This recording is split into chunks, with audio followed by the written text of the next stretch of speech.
बिस्मिल्लाहिर्रहमानिर्रहीम। व्यूअर्स, जैसा कि आपको मालूम है कि आजकल हम लीनियर इंडिपेंडेंट और डिपेंडेंट वेक्टर्स जो हैं वो डिस्कस कर रहे हैं।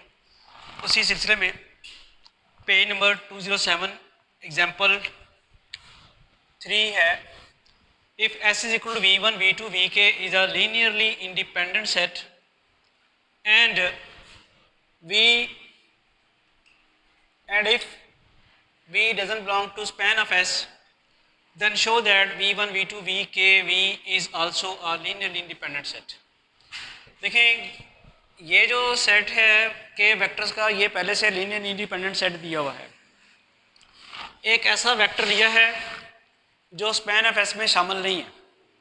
अब याद रखें कि स्पैन ऑफ एस में क्या चीज़ होती है। स्पैन ऑफ एस में जो एस सेट है उसके वेक्टर्स का लीनियर कॉम्बिनेशन होता है। तो जब वो ये कह रहा है कि वी स्पैन ऑफ एस में शामिल नहीं है, तो एक्चुअली आपको वो क्या कह रहा है कि V is not the linear combination of vectors of S. ये बात साबित ये करना है कि एक नया सेट उसने लिया है जिसमें जो कैपिटल एस जो है उसके वेक्टर सारे के सारे मौजूद हैं, एक वेक्टर और साथ शामिल कर दिया। कौन से वाला? ये वाला भी, जो कि स्पैन ऑफ एस में शामिल नहीं था। कहता है अब जो नया सेट आया है ये भी लीनियरली इंडिपेंडेंट है, यानी इसके वेक्टर्स जो हैं वो भी क्या हैं? Linearly independent. अब सॉल्यूशन में लीनियरली इंडिपेंडेंट और डिपेंडेंट का आपको याद होगा। लीनियरली इंडिपेंडेंट वेक्टर्स कौन से होते हैं? उनका लीनियर कॉम्बिनेशन सिर्फ एक ही सूरत में ज़ीरो होता है, जब सारे के सारे स्केलर्स ज़ीरो हों। तो हमें ये बता दिया गया है कि V1 Vk जो हैं ये सारे के सारे लीनियरली इंडिपेंडेंट हैं। तो हम सपोज करते K1 V1 plus K2 V2 plus KR, बल्कि K ना सपोज करें क्योंकि वहाँ पे आपके पास जो वेक्टर्स दिए हुए हैं उनका सबस्क्रिप्ट भी K है। तो हम यहाँ पे K1 की बजाय कुछ और सपोज कर लेते हैं। हम T1 V1 plus T2 V2 plus TK VK is equal to 0। ये क्या किया है? ये जो वेक्टर्स V1 V2 Vk जो दिए हुए थे जो कि लीनियरली इंडिपेंडेंट हैं, उनका हमने लीनियर कॉम्बिनेशन 0 सपोज किया है। तो जैसे मैं भी बता रहा था कि ये 0 सिर्फ एक ही सूरत में होगा अगर सारे के सारे स्केलर जो हैं वो 0 हों। T1 is equal to 0, T2 and so on Tk, all these are equal to 0। इसे हम इक्वेशन नंबर एक्सप्रेशन 1 कह देते हैं। और ये भी ज़हन में रहे कि ये अगर लीनियर कॉम्बिनेशन 0 है तो वेक्टर्स V1 V2 Vk सारे के सारे चूँकि लीनियर इंडिपेंडेंट हैं तो एक ही सूरत में ये 0 होगा अगर सारे के सारे स्केलर जो हैं 0 हों। अब साबित ये करना है कि ये वाला सेट जिसमें ये वाला एक वेक्टर ऐड हो चुका है ये भी जो है सेट जो है लीनियर इंडिपेंडेंट है। इसके लिए आप कंसिडर करते हैं इनका लीनियर कॉम्बिनेशन। इनका लीनियर कॉम्बिनेशन आप इस तरह सपोज कर लें V1, बल्कि आप T2 और ये वही आप ले लें Tk और Vk प्लस एक फालतू आपने लेना पड़ेगा Tk प्लस 1 और V इज इक्वल टू 0। ये हमने क्या किया?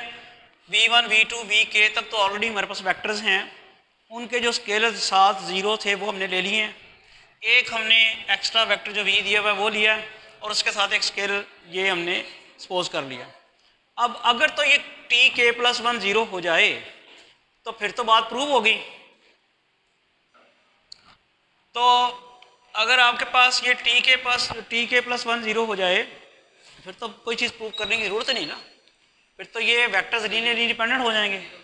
क्यों? क्योंकि T1 से लेकर Tk तक पहले ही 0 हैं और अगर ये भी 0 हुआ तो फिर तो मसला हल हो गया, जो हमने प्रूव करना था प्रूव हो गया।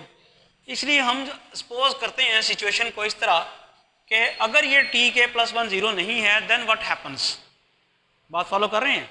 अगर हम Tk प्लस 1 0 कहते हैं फिर तो कोई चीज़ प्रूव ही नहीं करनी, फिर तो प्रूव हुई, लेकिन we have to prove it. उसके लिए हम कॉन्ट्राडिक्शन से सपोज करते हैं ए पॉसिबल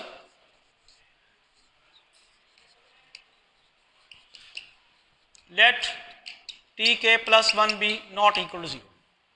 अगर ये Tk प्लस 0 के बराबर नहीं है तो आप इक्वेशन नंबर जो 2 है उसको t के प्लस 1 से डिवाइड कर सकते हैं, जो चीज़ जीरो नहीं होती उससे डिवाइड किया जा सकता है। देन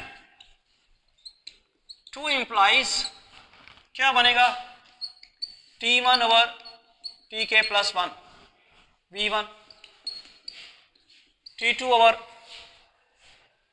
t के प्लस 1 v2, t के ओवर t के प्लस 1 v के plus v is equal to 0।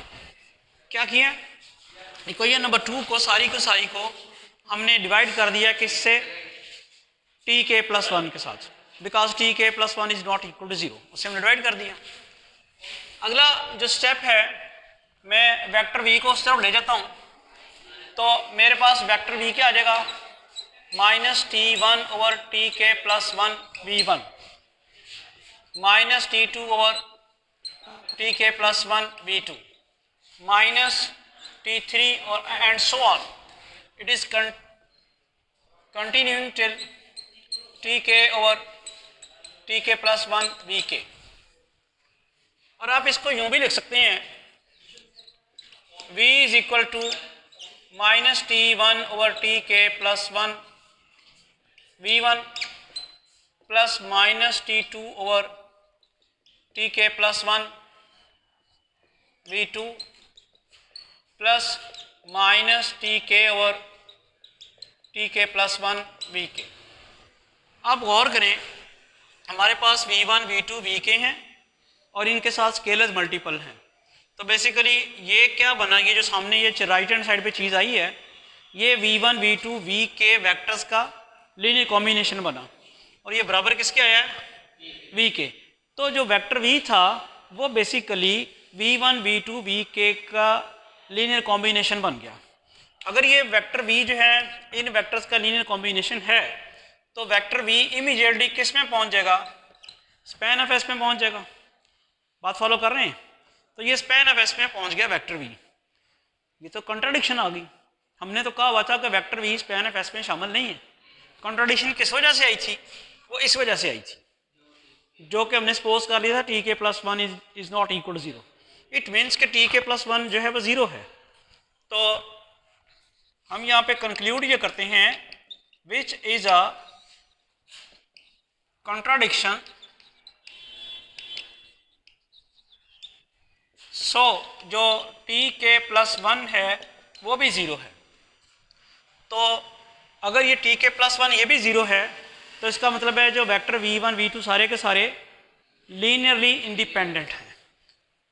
Hence v1 v2 vk and v are also linearly